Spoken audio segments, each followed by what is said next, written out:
Бажаю здоров'я, шановні українці.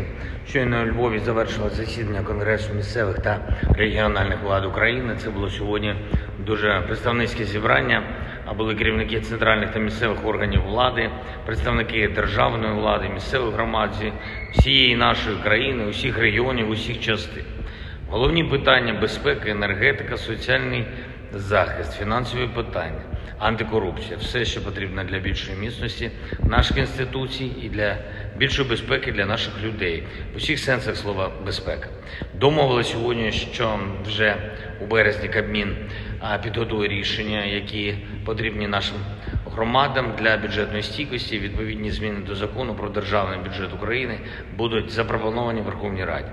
Сьогодні ж Кабмін на своєму засіданні, яке фактично поєдналося з засіданням Конгресу, затвердив державну антикорупційну програму. Це системні кроки, які дають державі більше прозорості, а суспільству більше можливостей для взаємодії з державою. Продовжує тут у Львові роботу і конференція United for Justice, що стартувала вчора. Сьогодні відбулись кілька панельних дискусій, зокрема про розслідування і покарання окупантів за знущання з людей, за зґвалтування та інші насильницькі злочини, які скоєні на окупованій території. Світ вже допомагає нам з цим розслідуваннями, але звичайно, треба зробити ще дуже багато, не лише щоб встановити усіх злочинців, не лише щоб покарати їх, а щоб допомогти людям, які зазнали знущань, подолали цей удар, повернулися до нормального життя.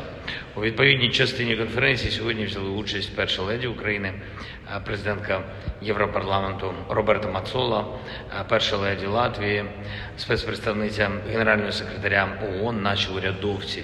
Дуже змістовна дискусія. Разом з пані Мацолою сьогодні зустрівся із українськими студентами 6 львівських університетів, провів і переговори з президенткою Європейського парламенту. Очевидно, що цього року наша співпраця з європейськими інституціями буде навіть ще змістовнішою, ніж минулого року. Завдання максимально активно готувати все для членства нашої держави в Євросоюзі, збільшувати постачання зброї для України, посилювати санкції проти Росії.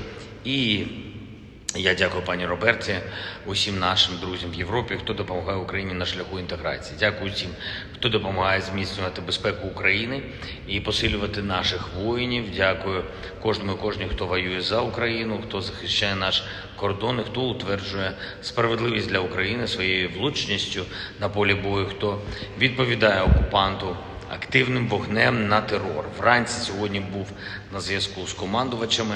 Фронт – це перший пріоритет. Особливо відзначу бійців, які захищають Бахмут, зокрема воїнів 56-ї окремої мотопіхотної бригади, 67-ї і 93-ї окремих механізованих бригад та 77-ї окремої аеромобільної бригади. Я дякую вам, хлопці.